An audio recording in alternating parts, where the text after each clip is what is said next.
What's up everybody, Matt Maran here for another weekly update. So there's lots of exciting news to go over here this week, but before I get into the news, I first want to mention I will be doing my usual weekly live stream at 9 p.m. Eastern on Sunday night here, so join if you can. It's always a good time just answering your questions and just talking cars and hanging out, so join if you can. But anyway, getting into all the news here this week, the first news story is that Hyundai may actually finally build the N74. It's been a lot of back and forth. There was some rumors a few months back that it was actually going to happen and happened pretty soon, and then that turned out to just be like a recreation of the original concept car, and Hyundai had said like, no, we're not going to be building any kind of new thing, so that kind of killed those rumors.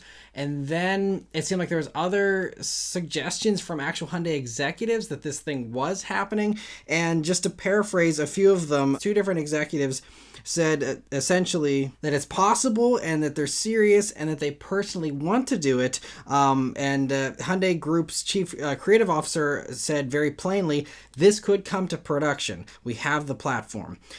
So what they did is, according to the 7th Mustang forums, they discovered that Hyundai has trademarked the N74 name, and it covers sports cars, automobiles, electric vehicles, as well as a few other things. So that has been trademarked. Now, companies use trademarks all the time. They go after trademarks for various things all the time, so this is no guarantee that they're actually going to build it. But what this suggests is that there's stuff going on behind the scenes here that, you know, if this was something they were just going to drop and never discuss ever again, then they wouldn't bother trademarking a new name with the N74 thing, unless they're planning on doing another concept just to tease us for fun or something. But N74 seems to me like a revised production version name of what was previously the N Vision. Obviously, they would have dropped the Vision thing. If it's not a vision, it's not a concept anymore, so you just call it the N74. And, you know, so starting to see some smoke here, hoping that means there's some fire somewhere to, cause this smoke that we're seeing, and we will see what ends up happening. Again, even if they do approve it, it could end up getting canceled, and it could take various forms too. For example, what I'm hoping is that they essentially make this as a coupe version of the Ioniq 5. Just take the Ioniq 5 platform, take the same interior, copy and paste everything, hack the hatch off, put the body of the, 74 on here, call it a day, make it, same price as Ioniq 5, or maybe even a little bit cheaper if you want to be extra competitive, and ship it out. And I think that would be awesome. People would love it as long as they keep that same styling, which Hyundai has a record of keeping that concept car styling. I think they could totally pull it off with this and, have a huge hit on their hands just doing that. Now, also we see how all these boutique, one-off cars and these limited production runs of things are very popular and very profitable for every company that does them. So there's also a chance they either keep the quirky hydrogen thing or do also some electric thing, but make it some really high-end thing, make it very rare and limited, and sell 100 of them or something. I mean, that's possible too. I mean, Hyundai doesn't do that as much as the luxury brands do, but I wouldn't put it past them either, because again, it seems like it's easy money these days to just cater to billionaires and nobody else. So we'll see what ends up happening, but keep my fingers crossed. This is just going to be an awesome addition to the Ioniq lineup with, the N74. So we will see what ends up happening. But very encouraging to get the trademark there, and we'll see if we see anything develop, and we'll keep an eye on that here closely. And for some more good news here this week, there's been some reports about the next-gen M3 from BMW and how it's going to be going electric. And we've been hearing about how it's going to be going electric. This is already something that's been established pretty much. All of BMW executives have been saying that, and Australian website Car Sales spoke with BMW's product development chief, who confirmed that yet again, the next M3 will be battery electric, fully battery electric, but added some interesting info here, saying that the current S58 engine that's in the current M3, that it's a nice engine. We will certainly make this Euro 7 capable and other things, so it's going to happen. So he's talking about making the changes necessary so this engine can actually pass the emissions tests that are going to be stricter here in Europe soon. And, a lot of engines are dropping off as a result of that, and a lot of engines are just too expensive to upgrade or modify in order to meet those new standards.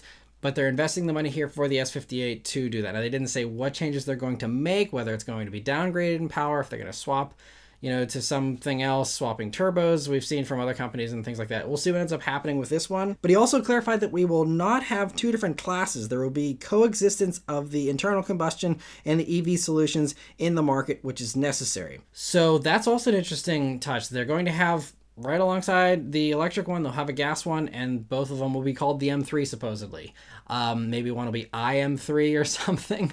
But anyway, just really interesting that, they're going to do that. And I think that's a smart way to do it, though. People who want to embrace this futuristic new powertrain and the extra perks that come with it, and also the downsides that come with it, you offer that for those people who, are going to want the fastest straight line acceleration and, all the other things that you get with the EV there. And for people who just want the experience, want the sound, don't care that it's slower, give them the revised S58, which will almost certainly be lower performing. But again, the bottom line is people don't care, especially, pair it up with the manual, keep that alive for those enthusiasts that really don't care about performance and they just want the experience. I think this is a great way to go. Give people the choice as long as you possibly can with regulations and stuff. And I think that's great. So, for anyone who hasn't been following along with the whole electric M3 thing, as far as what that side would end up doing, we do have a little bit more information on that that we've gathered over the past few months here. So a quick little update on that is, they teased this new platform that they're currently testing that's capable of housing, they say, a quad motor 1,341 horsepower setup, which is insane. We're talking about over 1,300 horsepower in this electric platform. Quad motors. This is also going to be part of the new class platform, so you could expect some styling potentially like that new class sedan we just saw a couple of weeks ago. And beyond that, they also say it's going to have a next-gen ECU that'll be really advanced and able to do a bunch of advanced computations so that it can even enhance handling and the assistance even more and really be mind-blowing, supposedly, according to all the reports here. So that'll be good. Now, as far as the power, so they can potentially do over 1,300 horsepower. Will they do that in an M3? Probably not. I'm sure it'd come to the M5 or something first. But BMW blog claims that the electric M3 will start off with about only 700 horsepower. Only 700 horsepower. Still insane, especially for instant electric torque. 700 horsepower is going to be a lot. So that'll be very, very impressive on its own. And there's still potential. Obviously, if this platform is going to last them for, several years, then you have time to roll out these special editions, the high-end versions. Maybe someday they will get to that point. I think even that would be a really big jump. You're almost doubling the horsepower from the regular version if they went all the way up to the peak power output. But that just shows you the potential of it and where they could potentially take it if they wanted to, if it made sense. So very interesting, very exciting to hear all that. And we will see how that all plays out. I believe they said 2027 is roughly when we can expect the electric one. I'm guessing same goes for, the revised gas version. Although that could come sooner because I believe 2025 is when those Euro 7s things are setting in. So maybe we'll see a revised gas version first, and then we will see something different with the electric one. But he says they'll be on the same level, so we'll see how that ends up playing out. But very interesting to hear all that new info. Another German sedan that's getting some improvements here that we officially got some info on here this week was Porsche talking about what they're calling the third generation Panamera. And so they call it that, even though they say it's going to be still on the same platform as the second generation car, but it's going to have some heavy redos over the chassis and the engine. A lot of stuff's getting changed, so that's why they're calling it a third generation. And so first off, the car is going to be revealed fully in Dubai on November 24th, but they've provided some early info here in the meantime. So first, they confirmed they will add a fourth hybrid option, and it's kind of confusing how this is going to play out because they say, first off, customers have been wanting more hybrids. They say in some markets it's almost 100% hybrid as far as Panamera sales and what people go for. So that is clearly going to be the way they're going to lean in with this new one. But they didn't specify what four models they are going to be providing as far as the hybrid. So we know, of course, the base 4 and the 4S E hybrids will almost certainly carry over and continue on, and I'm sure get some improvements as well. And that'll copy like what you're seeing with the Cayenne. And then, that means we'll probably have a Turbo E hybrid trim that replaces the Turbo S E hybrid that's currently around, with this new Turbo E hybrid, at least in the Cayenne, doing like 40 more horsepower than the previous Turbo S. So then that'll drop off the Turbo S almost certainly because that'll be slower as far as power numbers goes. So what they will do for the fourth one, since the Turbo S is getting replaced with a Turbo, means there could be something even higher performing, or they could do something to slot in between. Maybe we'll have a GTS E hybrid or something like that to kind of bridge the gap between those base models and those higher trims. We will see, but at least we know 4 hybrids are coming, and we'll have to wait and see how that plays out. But beyond that here, they also confirmed that the regular gas engines are also going to be getting some improvements here, and they're all going to be sticking around, by the way, as well, which is notable. And they said that they'll both be modified to pass the Euro 7 standards. That means the 2.9-liter turbo V6 will continue on, as will the 4-liter V8. And this is something, again, we've seen already in the Cayenne.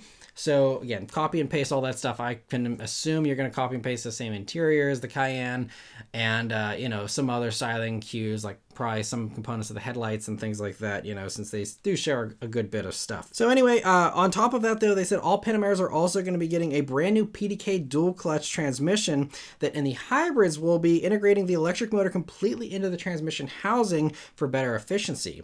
And then even though if you don't go for a hybrid, they're all going to get new PDKs, and it's still a dual clutch, and I still believe it's an 8-speed here, but very interesting that they are going to be rolling out a brand new transmission as well with this vehicle. The suspension also gets reworked, and there will be an optional high-end chassis with active damper control and a wide range of additional functions, they say.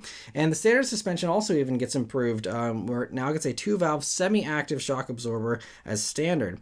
And I'm sure there'll be much more info that gradually rolls out here over the next 2 months between now and the reveal. But it sounds really promising. The only bad news here is that according to a Car and Driver report, this part isn't confirmed yet, but Car and Driver is claiming that the Sport Turismo wagon version will be going away and won't join here for this new generation Panamera. And they say that's mostly because the take rate is supposedly below 10% for the Sport Turismo versions there, and so that's just not justifiable to keep around. Hopefully they keep the Taycan Gran Turismo around at least, or Sport Turismo, and have that as a wagon still, but it seems like at least for now, it's going to be only stands here for the Panamera, and so anyway, makes sense, but still will be sad if that turns out to be true. Volkswagen this week has revealed the 2024 Tiguan for Europe, and we'll probably get all the same changes and get this same new Tiguan as well, except we'll be getting a long wheelbase version, which they said will be revealed for the US, I believe, sometime next year. So a little bit of a wait for the US version, but it'll basically be the same thing, just a little bit longer and a little more spacious. And so as far as this whole new Tiguan goes, it's all new, and it's on the MQB Evo platform now. And in Europe, it'll get a range of engines, including a plug-in hybrid version with up to 62 miles of range on the easier WLTP test cycle. If this version does make it here, I'd expect range somewhere in the 40s, with the EPA actual testing numbers. And there's no other powertrain details for any of these versions yet, but they did reiterate that all Tiguans will get an adaptive suspension as standard. And then in addition to the new exterior styling, the interior also is totally new and uses many of the newest Volkswagen components, including the updated 15-inch touchscreen there with better software, and thankfully illuminated climate and volume sliders. Making some progress there. There's also real buttons on the steering wheel instead of the capacitive touch stuff that they used to have there. There's also some cool ambient lighting, and at least in Europe, it also gets seats with a massage function, which is pretty nice. And so anyway, that's most of the info we have for now, and the US version, again, won't be debuting here until sometime next year. I would guess early next year, if this is going to actually still be a 2024 model year here in the States. But anyway, I think it's going to be a solid improvement. It's not quite as boxy, so it's kind of going away from the trend that you're seeing with most other SUVs these days, getting more rugged looking. But, we'll see how it plays out for Volkswagen. And, at least they're doing something different, so I got to commend them for that.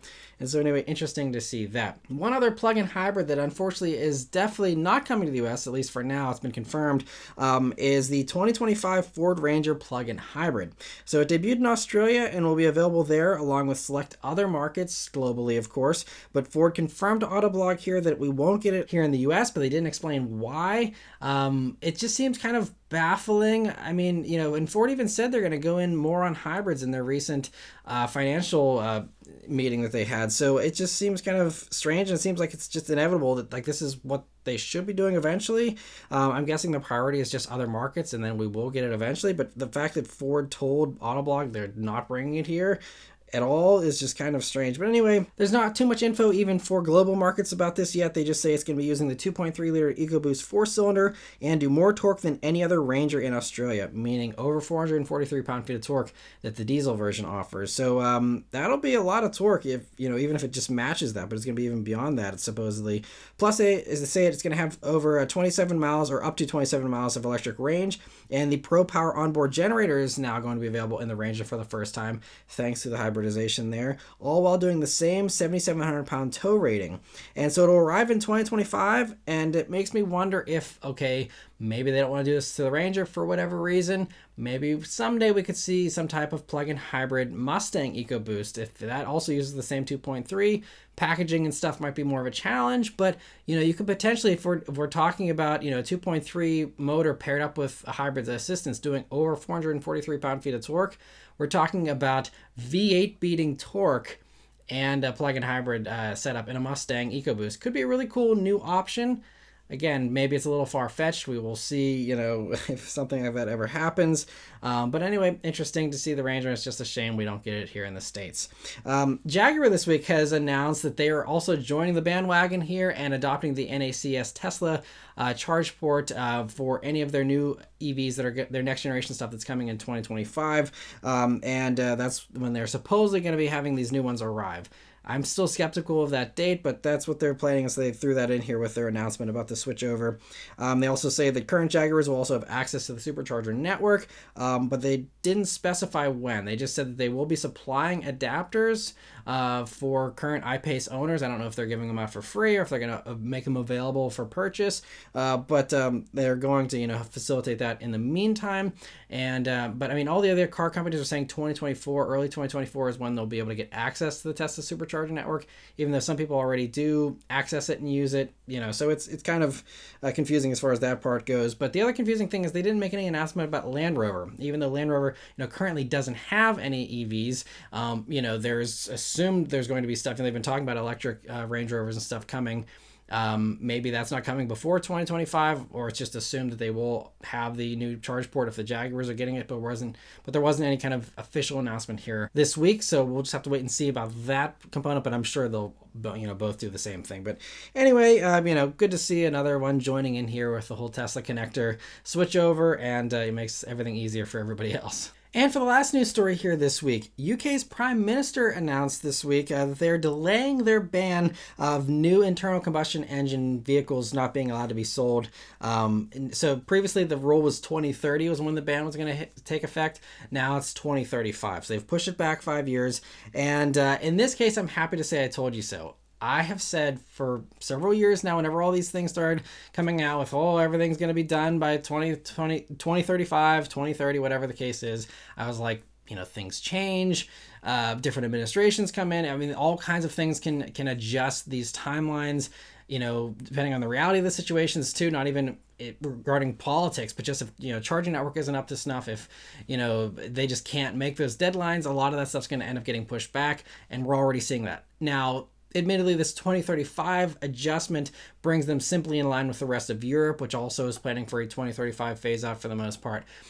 So this isn't, really that crazy, but it is also still really upsetting. There's a lot of these charge networks that are, planning on the 2030 switchover, and they had that timeline and they were rushing as a result of trying to get that out. Now they have more time, but it's like this changing of plans, definitely makes it a little bit harder for other companies to plan and do their own plans. And so there's some debate there as far as whether or not that's good for the UK, but I think as far as enthusiasts goes, and even car companies, it gives them a little bit more time with the switchover. It gives us a little more time with the fun vehicles. And I mean, UK also, their Prime Minister was saying they're expecting to still have a majority of vehicles be EVs already by 2030, but this gives those last few people a little bit more time before the switchover. And again, they reiterated that of course used stuff will continue to be able to be bought and sold and owned indefinitely here, at least as far as the foreseeable future, even for the next few decades goes. So so this is why anytime you hear about these deadlines, don't fret just yet. 2030, 2035 is a long ways away. A lot can change, and we're already starting to see that things are already changing. So, don't despair when you see all these, clickbaity headlines about all these terrifying things. And so also the Prime Minister did want to clarify why he did this change. So he had a fairly long quote here saying, "I expect by 2030, the vast majority of cars sold will be electric because the cost of reducing, the range is improving, the charging structure is growing. I also think, at least for now, it should be you that makes that choice, not the government forcing you to do it, because the upfront cost is so high. We've got further to go to get the charging infrastructure in place. So to give us more time to prepare, we're going to ease the transition to electric vehicles. You'll still be able to buy combustion engine vehicles until 2035. So, I actually, really appreciate that. This is something that obviously they are still needing to do. They still have their goal of net zero by 2050, I believe. So they still want to get to that point, and they don't think this change is going to hinder their goal of achieving that 2050 number. We will see about that, but so I'm just glad that, again, they're trying to give people a little more flexibility here while still encouraging the EV adoption. And I think it's going to be natural. I think once people see they never have to do an oil change again, they do way less servicing, they have a full tank every day that's way cheaper than gas. And then once that cost parity comes in with the batteries and the range bumps up, like we're going to be seeing here in a few years with double, triple the range, I think the takeoff is going to be pretty quick and organic on its own at that point without any need for deadlines anyway.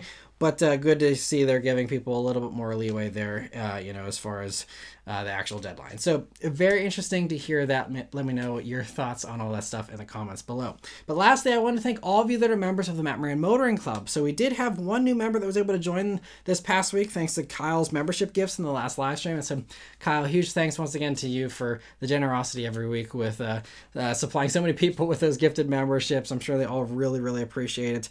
And so I also want to give a big welcome though to the new member, Luke. So thanks for joining in, Luke, in the live stream and also becoming a member here. Thanks for that gift. And so I hope you enjoy the perks here, and I hope you can join here in the next live stream where those members do get priority answering. I'd love to chat with you more then if you can make it. But for anyone else that would like to join, become a member and get that priority answering in the live stream and all the other perks that come with being a member, there's always join buttons here on the video page, on the channel page, and also links in the description there. But anyway, thank you all very much for watching. Let me know your thoughts on all the stuff in the weekly update here in the comments below. And also please leave a like and subscribe to keep these videos coming. And I'll see you guys in the next one. Take care.